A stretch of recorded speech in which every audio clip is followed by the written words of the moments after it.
Gage on the drive. Cyrus up to Cain. And he ties it at the first half buzzer. Great execution on the final possession for Depaul. More to the game, I got my roommate, my teammate, Eli Cain, a.k.a. the Book of Eli, with me today. And bring y'all a Christmas special podcast. It's been a while, but I got my guy here, and we're going to talk about his story and everything we've been going through in this journey of being a professional basketball player. So, Eli, you are from Jersey? Yeah, Wallenboro, New Jersey. Yeah. What's it like in Jersey? I got some teammates from college that's from Jersey, but I've been there, but I never been there. Right. So I'm from the south part of Jersey, so I'm closer to Philly. But I went to high school in both. I went to high school in South Jersey for 2 years, then I went to high school North Jersey for 2 years in St. Benedict's. But South Jersey is more so like Philly. Like it's calm. It's not no real city. Like for us to go to the city, we either go to New York or to Philly. But it's smooth, you know, typical East Coast state. Born and raised there, so I've been here my whole life, obviously, until I start traveling for basketball. But it's smooth out there. Yeah, and then you went to college at Depaul, right? Yeah, I went to college in Depaul in Chicago. It's like my second home now. One of the best cities in America, in my opinion. I think everybody should at least spend a week, if possible, a week or so in Chicago in the summer. So. Big Chicago fan, but I did all 4 years at DePaul. Yeah, I definitely got teammates from Chicago. Shout out K-Fish. Mm-hmm. A lot of people talk about Chicago, like, you know, being like a murder capital and everything. Yeah.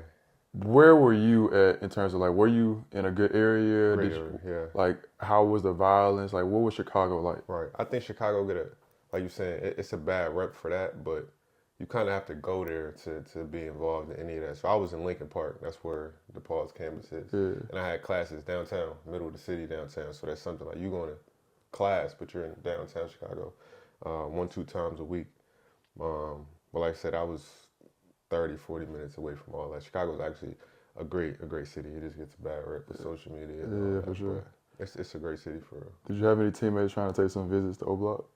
No, I had some teammates that was from out west or from out south, but you know they stay away from that too. We always in Lincoln Park away from all that, but I know some people that's from out that way. Yeah. I remember when Steven Jackson he had got on his social media or whatever, and he was like posted up in O-Block, and I was like, do people really want to like just go to the hood, like the place where people trying to make out of, and like say I'm out here with these killers? Like I guess I'm not one of them, but I guess some people do, but. Yeah, I was away from all of that. It was good in Chicago though. It was good either way.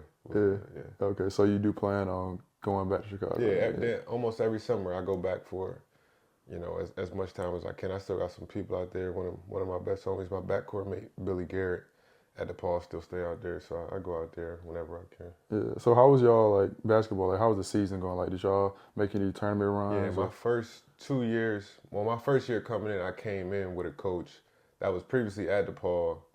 He went and took another job for 4 years, but his second stint was my first year. So he recruited me in, him along with my teammate Billy Garrett's dad. But my first 2 years was kind of like trying to change the culture, transition the culture from what it was before I was there. It was a losing program, so even my first 2 years, we did lose a lot. My junior, senior year, we had some transfers come in. Max Strus came in at that time. My junior year was his first year, so we had 2 years together. Femi, Trey McCall, the freshmen were getting older, whatever it was. But my last 2 years were better. My senior year was the first year that DePaul won 20 games, and I don't know how long. We didn't have an NCAA tournament, but we went to the CBI tournament. That was the first postseason tournament that DePaul's had in a long time. But you know, it was playing in the Big East, in my opinion, the best conference in it. A lot of history, especially when I was there, the best conference in the country. But no, it was good, man. I enjoyed my time and definitely changed. I left it a better place than when I came into. I'll say that for sure. Yeah, you said Femi. What's his last name? Femi Alujabi. I played against him. Yeah, he went to A&T. A&T. Yeah. That's my dog. Nah, he definitely got work down there. Everything. Whatever you need. He's definitely, he got that. Shout out my bro, man. Whatever you need, you got it for sure. Yeah, for sure. So you said you didn't make any tournament runs into the March Madness, but you played in the CBI. Right. I actually played in every tournament. I played my freshman year. We made March Madness. Right. Sophomore year went to the CBI, I think. Yeah. Junior year went to NIT, and this year CIT. Resume decorating, huh? I mean, yeah, but the tough thing about going to the NIT was like the worst thing because we should have won our conference. And went to the tournament. Yeah, we lost. We was the first seed. It was our last year in the MEAC, and we lost in the championship game to a team that we were definitely more talented than. They just but had to run. It's one game. That's the tough thing about those. Like, you can have the greatest season, but if you don't win a shit, that's man. tough. That's like tough. all of us on that team to this day can never like really fully get over that. Yeah, like that hurts. it's just a sore. We don't really like to talk about it, and there's some disagreements on why we lost. Like the players, you feel like we weren't put in a position to win that game, and the coaches feel like we as players went to bed that game. Right. So that was your senior year? The junior year. Okay. But it was like that was our team to win. Like we had a a group. But the next year we switched conference to the Big South, and it was up and down. We didn't do too hot. We lost first round of conference, but it was like middle of the pack. Yeah, that hurts, man. It ain't nothing like a college loss. Man, it ain't nothing like it, man. I was just telling one of my young boys, like literally, like do whatever you can your last year, because once that buzzer sound, brother, it's over. That it's just gonna hit so different. You're gonna feel like a part of you just died. For sure. I'll never forget those days. But then, like after your college career, you decided to be a pro. Yeah. So what was the next? So my journey to pro. So like I said, I played in the CBI. That was my senior year. That was my last. It was best of 3. We lost the first game on a buzzer beater. Second game was back in Chicago, and probably with like third quarter, maybe 2-3 minutes left. I ended up going baseline and trying to get a layup against a footer, and I kind of fell backwards trying to brace my fall and broke my wrist. And that's really, in my opinion, like that's when my life really started, honestly. Like basketball, it took me, I had a 12-month rehab, and never really, even after the 12 months, I never really was like, it took me a while to really get it back. But all the NBA stuff I had lined up went out the window. Obviously, I couldn't do anything. Couldn't do Portsmouth. Couldn't do no workouts, combine, none of that. So I had to just watch everybody I played against, played with, just go through it. Yeah. And that took me peaks and valleys, man. That took me, it put me in the ringer for sure. But it made me grow up as a person, as a man, as a believer in faith. And like I said, I think that's really when my life, quote unquote, started. But after that, 12-month rehab, tried to go overseas.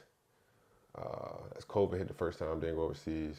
So 2021, mind you, this is 19, so this is probably 18 months later. 2021, ended up getting drafted into the G League draft with the South Bay Lakers.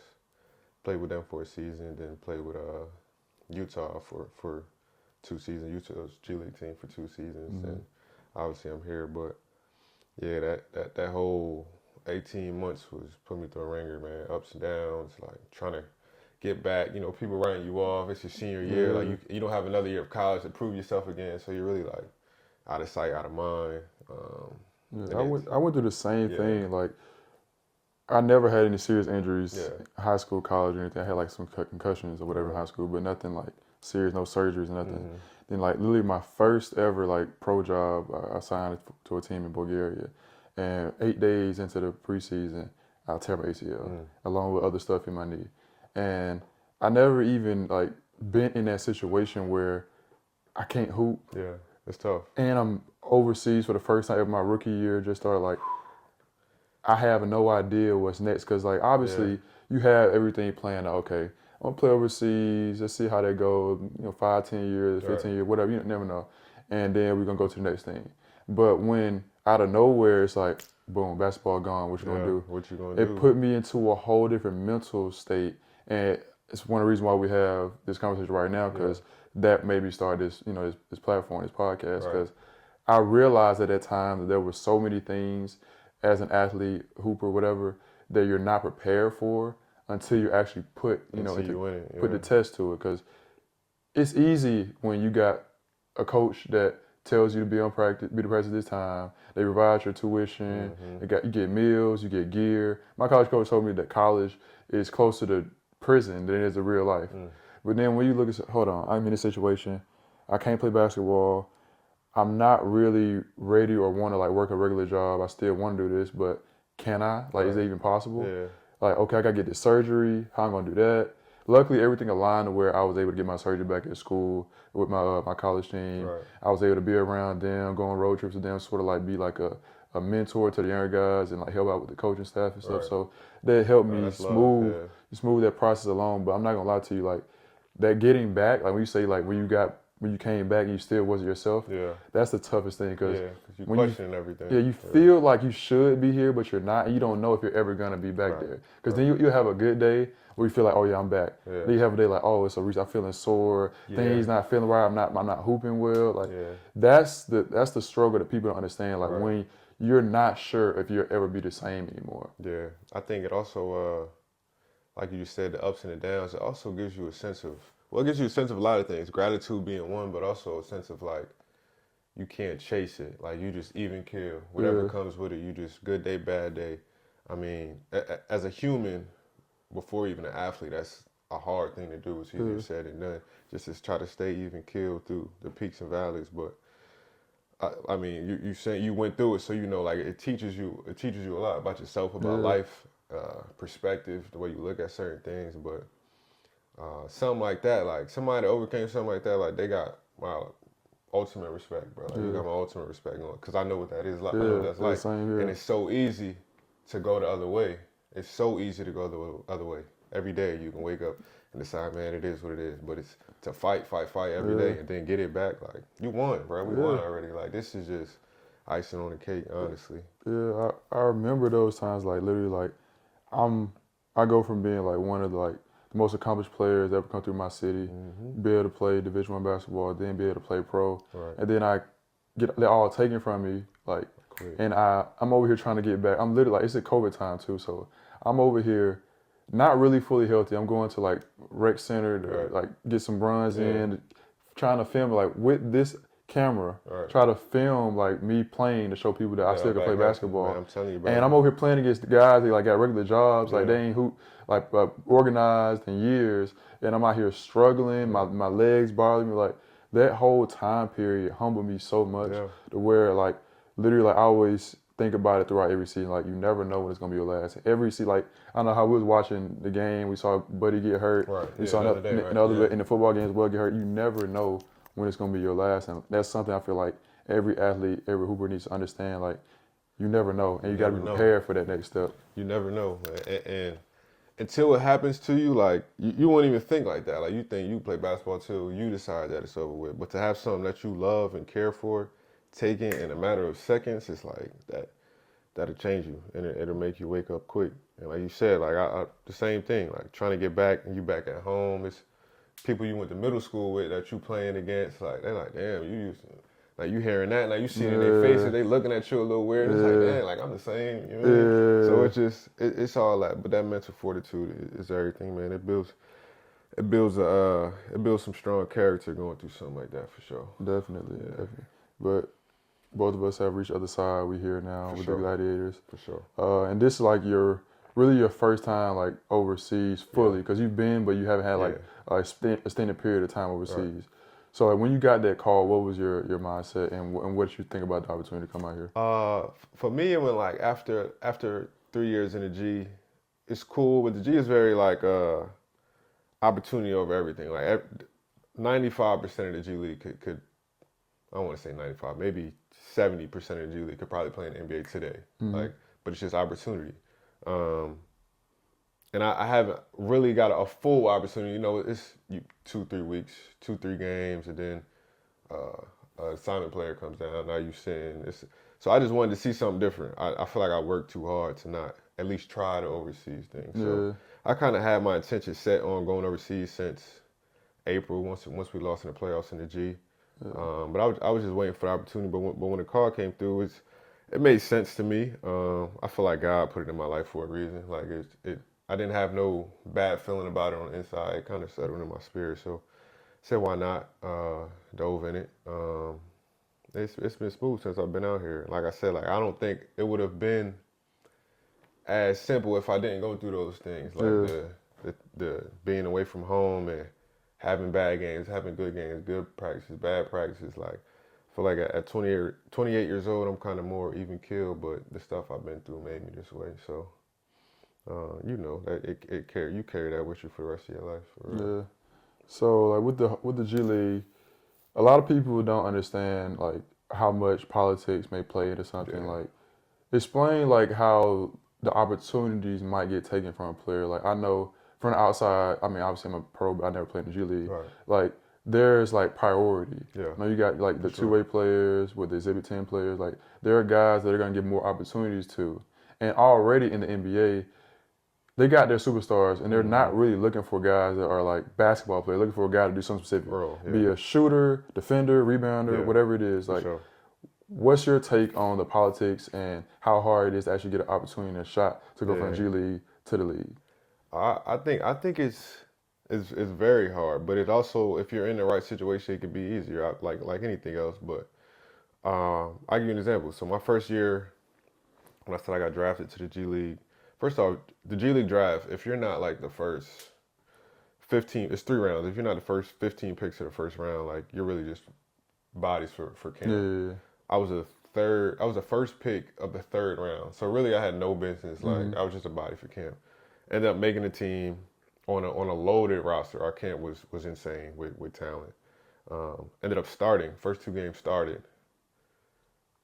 Maybe the 4th game, the Lakers signed Mason Jones to a 2-way. And he, you know, 2-way, you playing both. So Mace comes down, he plays in the G. And I don't see the floor for like the next 5 games. Go from starting to not seeing it at all. Maybe a week after that, we signed Stanley Johnson. So I'm really not seeing. So now I was playing point guard. Okay, Mace comes in. Mace is a point.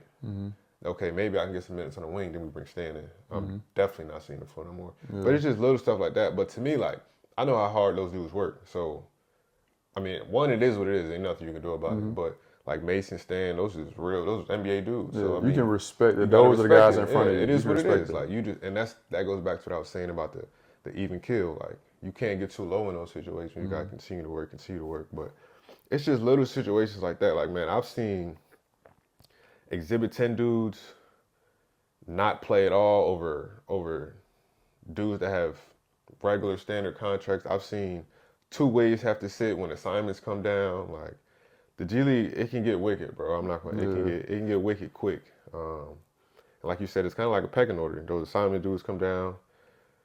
Then it's the 2-ways. Then it's the Exhibit 10s. Then it's the standards. But it's, you know, your agent might know the GM, or your head coach might went to the same college that you went to. Connections there. It's, you know, it can get wicked for real. And people tend to look at other people in the G League, the 10th man on the bench, like, man, you ain't play. You averaged 3 in the G League. You put him in the right situation, he might get 20 a night, like, officially. Yeah. So it's all opportunity, and that's why recently, especially like vets, those dudes that's been in the G 3-4 years, you see a lot of them dudes starting to go overseas, because at some point it's like, bro, I gotta make a living, and I gotta play basketball. Like, want to play basketball. But this year, looking at the G, it looks like, obviously I'm not in it, but it looks like it's a lot younger than it has been my last 3 years. I think dudes are starting to take their talent overseas just to see what that's about. For sure. So, you know, you said you played in the G, and I know we had a conversation about you playing with Isaiah Thomas. Yeah, How was that experience, and what did it teach you? IT is one of the realest dudes I've ever been around. Like, people, not even like basketball, just people in general. If you know his story, you know he's been through it. IT is, 5'8". Man, he has no business really being. He's small. At one point, he was arguably the best dude in the NBA. 29 a game. That's what I'm saying. Missed the 4th quarter, whatever. But then obviously injuries happened, and he went through that. So he's seen every high and almost every low in the game. And he's just a dude that genuine, man, down to earth. To be who he is, you would think he just one of the guys, man. He always giving game, showing love, support. I follow IT. Yeah, it's ironic how God worked, but I follow IT years before he even came to Salt Lake for those 2-3 weeks, whatever it was. And we used to talk about, I was around IT for 2-3 weeks. I feel like I've been around for 2-3 years. Just the game he would give and how much we would talk. He invited me to work out with him. I was in Vegas. this past summer. He invited me to work out with him. He just that type of dude, like one of the most down to earth, genuine dudes I've ever been around, man. And he just went through something recently. And I reached out to him, just sending my prayers to him, man. But dude, a soldier, man. And you know, kids now they say aura, like you get that around him, like, bro. He just a genuine, like he just carried it that way. But like that was crazy. Like another example to the G League, like randomly. Isaiah Thomas, like what, like you wake up and you feel like Isaiah Thomas in the gym. It's like what's going on? But that's the G, man. But I tell you, he a special dude, man. He's really a special dude. That's my dog for sure. Yeah, that's one of the players for sure that I want to see play like overseas because he would kill. It's so many dudes that are either in the G League or at the bottom of the NBA roster that aren't allowed to actually play basketball. They just slide them into a role. And you got to just, stand around and play defense, whatever. But a guy like that loves the game, is so good with the ball in his hands, and that's something they're not going to really allow him to do in the NBA. Like, I would love to see him play for a EuroLeague team, just like a guy like a Kendrick Nunn, who people wrote off, thought that he was done, injury prone, whatever. Yeah. And he's killing in the EuroLeague. Yeah. He might get MVP. Like, he's changed every narrative about him. Like, sometimes it's not necessarily, the NBA players are the best players in the world. It's like, you got guys in the NBA, obviously they're the best. But it's a lot of guys that could be in the NBA off their talent or skill, but they don't have the role or the opportunity to be what they really are. Because if someone is a shot creator, scorer, ball handler, but you put him in the corner to be a spot-up shooter, how can you, he can never show that and display that. Exactly. So he's definitely a guy that I want to see play overseas. Nah, me too, for sure. He might. I know he got the AAU team with his kids. He really involved in. But if I know anything about IT, I know he's still working. Yeah. I know he's ready. He can go play right now. He was with us, I think 4 games that went like 30, 40 each game, effortlessly. Like same, come off the ball screen, pull up. Like same thing he was doing in Boston. It was crazy to see. But I would definitely love to see him go overseas too and really get a chance to just hoop again. Love the game just to play for real. So. Yeah, for sure. So obviously we talked about like earlier, like, you never know when basketball is gonna, end. What other stuff are you into besides the game? I have 2 clothing lines, honestly. This is one of them, Chloe Noel collection. The other one's called Shop Manuk. But Shop Manuk is more so like a motivational, just power through social media, obviously like motivational posts, but we happen to sell merch as well. But this is solely a clothing company, t-shirts, hoodies, sweatpants, whatever, named after my niece. When I was going through that thing, when I said I broke my wrist, it was around that time when she was born. And it kind of it really started me just joking. It really started during the summer, and I was doing swimwear. So I was doing swimwear, Chloe Noel, but it eventually turned into clothes like hoodies and hats and stuff. But that's been going 5 years now. Both it's Shop Manuk is more so like the last year. But obviously that takes up a decent amount of our time during the off season. So I want to keep expanding with that.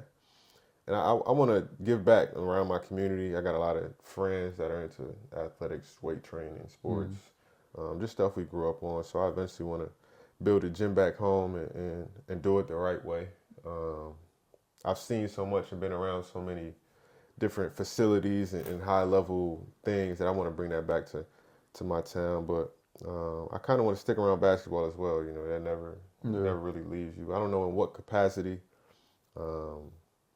Coaches that I've been playing for always tell me I will be a good coach. I just don't know which level. Like I don't know if I can coach no NBA dudes. We get too privileged. Like it's too. Like, and I've been there. I probably was one of the privileged ones as well. But I don't know. Maybe a younger group. But I definitely want to stick around the game and continue with this clothing line. But I'm into a lot, man. My mom, my grandma into real estate, and they've been, teaching me about that. I used to watch HGTV all day with my grandma when I was a kid. So I'm into real estate as well. But just, enjoy the fruits of labor of all this hard work. Yeah, for sure. God willing, I'll be able to enjoy it once this is over. But those are the things for sure, that I know for sure I want to stick around with.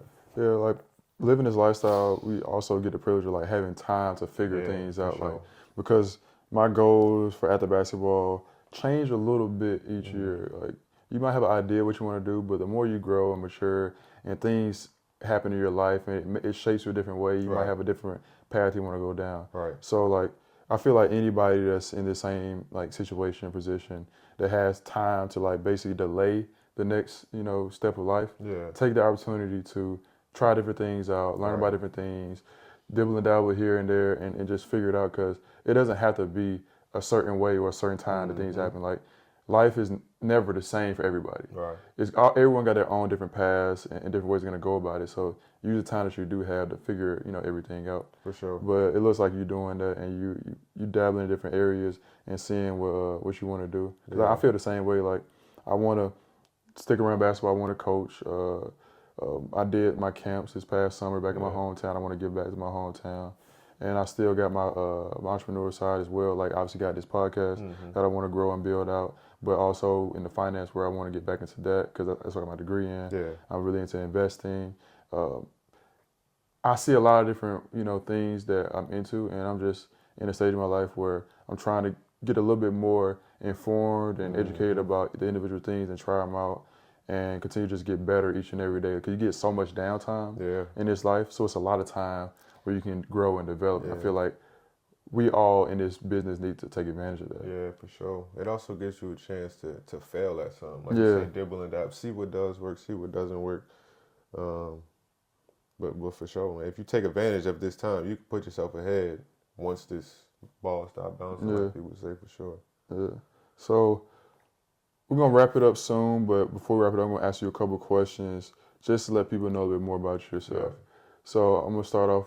Who's your favorite player of all time? Carmelo Anthony. Who's the best player of all time? LeBron James. Who's your least favorite player in the NBA right now? Oh, man, I don't do that. Least favorite. Least favorite. To watch, at least. You don't like watching them. I don't know if I got a least favorite. I like hoops, though, man. Like, I'm the type dude, like, you see me at the gym. I watch hard. The 10-year-old girls game. Like, I just watch basketball, man. I watch. And, it's a lot of talk right now about the NBA ratings, and I don't know if I agree with it, man. It's just what it is nowadays. Like, we shooting threes. Like, we shooting 30, 40 threes a game. That's what it is. Like, back in the day, it was different. It was slow.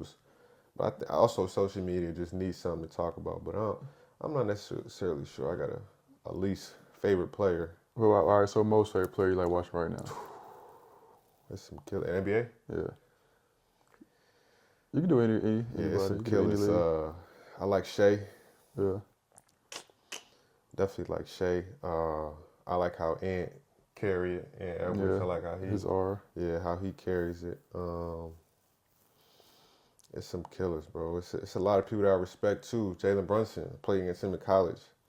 JB's my dog, but I didn't think he was going to take it to this level. I don't think he did either. He a confident dude, and I know his pop like Dave. To this level? But where he at right now, bro, is serious. Like, I respect it. And I got it. My Jersey dudes, Kyrie, K.A., Cat, Nas Reed, Najee Marshall. Might be forgetting some Jersey dudes, but all my Jersey dudes for sure. All right, you an Eagles fan? 100%, brother. Are Eagles win the Super Bowl? No question. No question? Yeah. And I'm marking this, and we're going back to back. Okay. And we're going back to back. Okay. Let's get one first. Let's get one first. We're going back to back. Yeah. Do you like any other sports outside basketball and football? Surprisingly, bro, I don't know that much about it, but I've started watching in the last 2 years tennis. Tennis. Yeah. Tennis is like so peaceful to me. Really? Yeah. I ain't gonna lie to you. It's boring.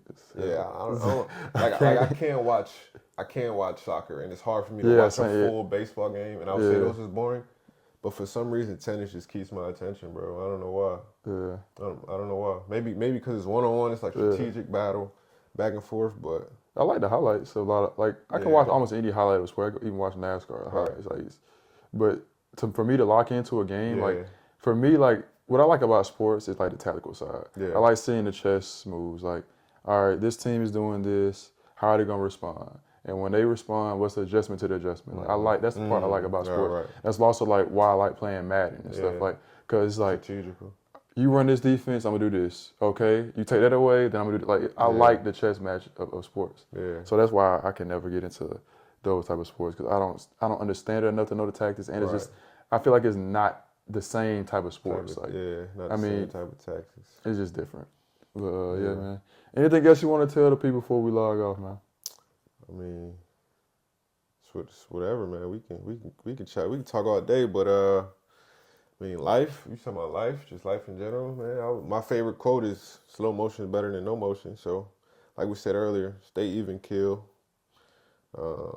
Just keep plugging, man. Whatever it is, keep plugging. You might have a bad day, bad month, bad year, but eventually you keep plugging. It can't rain forever, man. The sun eventually got to come out, and that's what I try to live by. What I try to preach to people, and I try to practice what I preach. So, still plugging at this thing. It could have went bad a couple times in my life, and it almost did, honestly. But with God and faith and that keep plugging mentality, we just keep rocking, man. That's the advice I get anybody, man. If you just keep plugging, because it's not gonna be pretty. Don't expect it to be pretty, but at the end of the day, I'll say it's gonna be worth it. So, Yeah, for sure. That's good advice. For sure. Hope you guys listen to that. This has been another chapter in the Book of Eli. We got Yes, Elijah sir. Cain here on the podcast. Hope you guys enjoy y'all Christmas, y'all holidays, and we'll catch sure. y'all when we catch y'all. For sure.